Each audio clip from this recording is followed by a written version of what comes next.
For 21 seasons, the new Yankee Workshop held viewers spellbound with Norm Abram's steady hand and love of woodworking.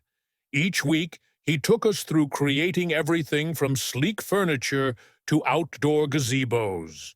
He made complex projects seem simple and doable.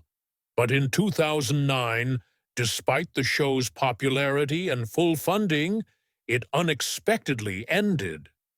Norm had made over 235 projects, but decided to leave at a high point in his career. What pushed him to close the doors of his famous workshop forever? Norm Abram was born on October 3, 1949, in Wauk, Rhode Island, but his roots were deeply planted in Milford, Massachusetts. From a young age, Norm spent more time in his father's workshop than on the playground. His father was a carpenter who believed that every nail had its proper place, and pride in quality work mattered. It was no surprise that Norm's learning began outside the classroom at just 9 years old, helping his father install hardwood floors. By high school, Norm had spent summers working side by side with his father. This is how he learned the rhythm of tools, the texture of wood, and how to turn raw boards into something beautiful. Like many kids in small towns, Norm didn't think carpentry would be his future. So when it was time for college, he headed to the University of Massachusetts Amherst. He didn't choose woodworking, but studied mechanical engineering. It didn't take long for Norm to realize that while he was good with his hands, his heart wasn't in the abstract theories. Engineering moved too far from the work he loved. He wanted to be hands-on, covered in sawdust, and working directly with materials. So he switched to studying business administration, thinking it might suit him better. But even that didn't hold his interest. His mind kept drifting back to woodworking, the work he knew best. Just before finishing his degree, Norm left college and went back to his real calling, the workshop. After graduation, he spent 3 years working for a big construction company in New England. But Norm wasn't just another worker there. He quickly caught attention and was promoted to site supervisor. Still, he wanted more. In 1976, Norm started his own company, Integrated Structures Incorporated. It was his own general contracting business. His first major project was building a general store on the island of Nantucket. That job began a new chapter in his life, one he couldn't fully see at the time. In 1979, Norm took a seemingly simple job, building a small barn in the backyard of a man named Russell Morash.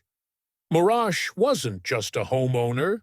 He was a TV producer with a keen eye for spotting talent, and he would change Norm's life in ways he couldn't imagine. Norm's work stood out because of how he handled wood. Every piece was used efficiently with great care.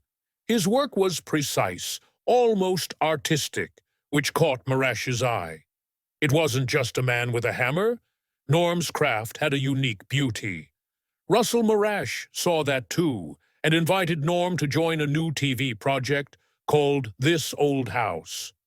The show had a simple idea: take an old Victorian house in Dorchester and restore it on camera. But it was more than just about fixing houses.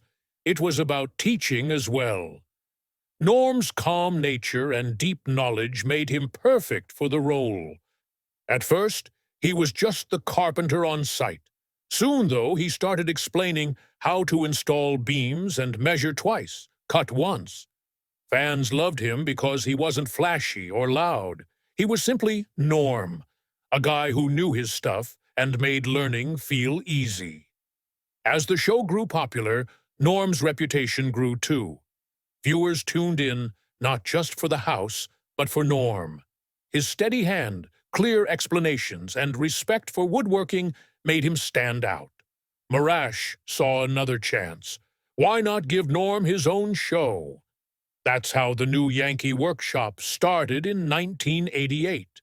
Marash knew this could be something special. People weren't just learning about houses anymore, they were watching Norm. His careful way of working and calm voice made woodworking seem peaceful and easy. If Norm could breathe new life into old homes, imagine what he could do with his own show. They needed a workshop space, and Marash had just the place. It was the barn Norm built in his backyard in 1979. It became the famous workshop. It started as just a simple building, but they made it bigger and better. They turned it into a true woodworking shop. It was 36 by 26 feet, filled with tools, gadgets, and gear. By 1989, the first episode aired. Each week, Norm showed step by step how to make something. Sometimes it was furniture with classic style. Other times it was useful tools for workshops. Every project was practical and looked great. Norm used both old hand tools and modern power tools. He showed that mixing tradition and new methods could get fantastic results. His projects weren't just for experts. Beginners could follow along too. Norm's calm and steady presence made everything feel easy. Every part of the shop was carefully organized. Viewers might have thought it was outside in his yard, but it was all on Marash's land. When filming started, the shop didn't even have a door. Norm built the famous sliding barn door himself, adding to the show's charm. It was a small detail that made a big impact. Each episode ended with Norm closing up his shop, a scene viewers loved. His workshop was 936 square feet of well-organized chaos. The west wall had a workbench and drill press. The south wall held a miter bench, a storage unit, and a radial arm saw. Though it wasn't often seen on camera, a computer, TV, and small office were tucked away in the corner. The east wall had a staircase leading to a loft where Norm stored jigs, an edge sander, and a dust collector. The space was as practical as it was warm. The centerpiece was the table saw placed right in the middle. Outfeed tables, a large assembly table, and every tool a woodworker needed surrounded it. The northeast corner served as the finishing room, where Norm gave projects a smooth coat of varnish or paint. Everything in the shop had its place and purpose, and Norm liked it that way. Norm's projects weren't limited to inside the shop. Over 21 seasons of the show, he built outdoor structures too. Gazebos, sheds, greenhouses, and even a small sailing boat came to life. He crafted fences, flagpoles, and mailboxes. If it could be built with wood, Norm made it happen on camera. The show also included trips to historical sites, museums, and shops. Norm studied old furniture, admired joints, and then returned to his shop to recreate and update each piece. His goal wasn't just to show how to build, but to teach. He explained every step, from choosing the right wood to applying the final coat. Norm didn't just demonstrate how to build. He gave viewers confidence to try it themselves. His way of teaching made complex work seem simple. By the end of the show, Norm had built over 235 projects on camera. Each one was unique, yet all had his signature attention to detail. The show was recognized with multiple Daytime Emmy nominations, including ones for Outstanding Service Show and Editing. People in America and beyond watched Norm and felt inspired. His workshop had a special place in many hearts. When the shop door closed at the end of each episode, Viewers knew they would see him again next week. They hoped to learn something new from the man who made it all look easy. On October 16, 2009, WGBH Boston announced the show would end. No new episodes of the new Yankee Workshop would be made. Norm decided to step away from the show in his calm, straightforward way. He reflected on his decision, saying they had a great run. He talked about challenging projects, talented woodworkers, and loyal viewers. Norm explained they had enough funding and support to keep going. Still, he felt he had accomplished what he set out to do. After 21 seasons, Norm was ready for a change. He wanted more time with his family and less camera time. Even though the show ended, the love for it didn't fade.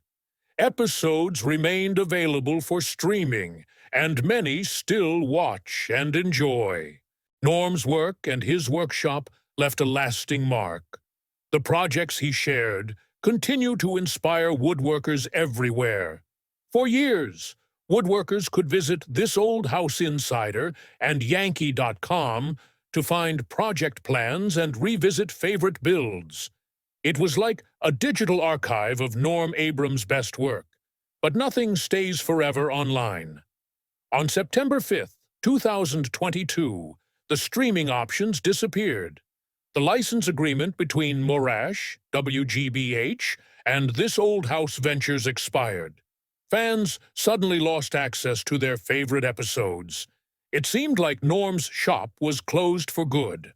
Then, on January 13, 2023, a small miracle appeared. On YouTube, of all places, Russell Morash, the man who saw Norm's potential years ago, posted a video. He announced something special. The new Yankee Workshop was back, this time on YouTube. Morash gave a quick tour of the famous shop and promised new episodes would be available for a new generation.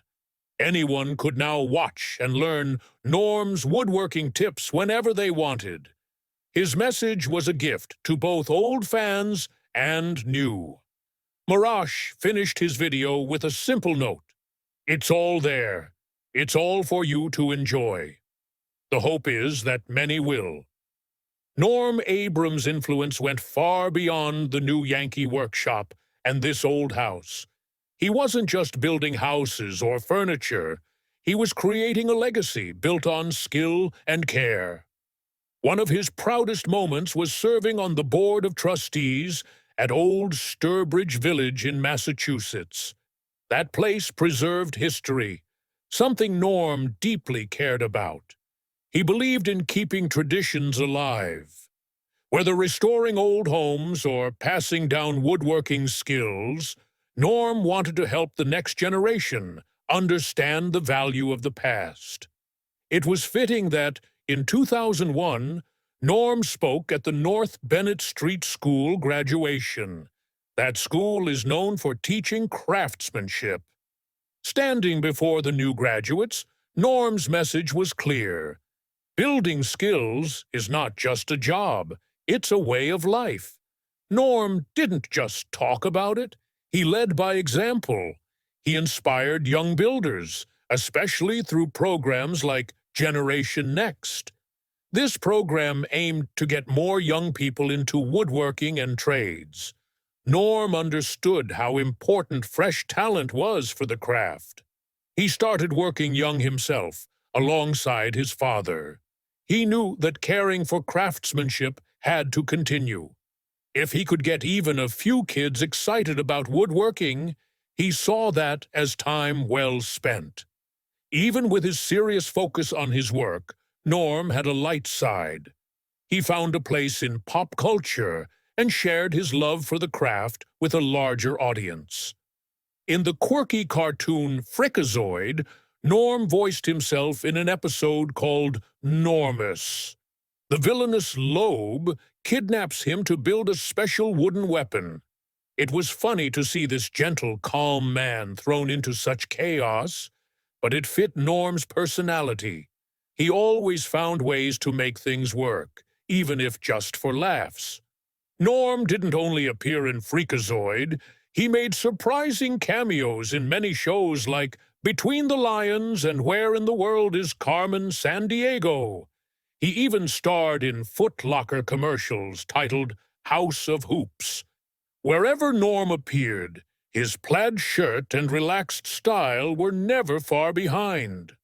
That plaid shirt became more than just a wardrobe choice. It was his trademark, a symbol of Norm's straightforward, dependable nature. His presentation style was as recognizable as the projects he built. Always soft-spoken and calm, Norm made woodworking look like the most peaceful activity in the world. He had a talent for breaking down complex tasks into simple steps. His gentle approach made viewers believe they could do it too. Norm didn't just focus on the how. He was deeply committed to safety. Every episode began with a reminder to wear safety glasses. Every cut and move was done with care. He emphasized the importance of focus. No distractions, no rushing, no cutting corners, even when tired. To Norm, safety was part of the craft. It mattered as much as the woodworking itself. Because of all this, Norm received honors beyond woodworking. In 2009, the American Academy of Ophthalmology gave him their Eye Safer Distinguished Service Award. It wasn't for his craft, but for his work promoting eye safety and injury prevention. Then, in 2018, Norm earned the Ken Burns Lifetime Achievement Award. Filmmaker Ken Burns and Old Sturbridge Village recognized him for his influence on the arts. They praised his efforts to preserve history and tradition.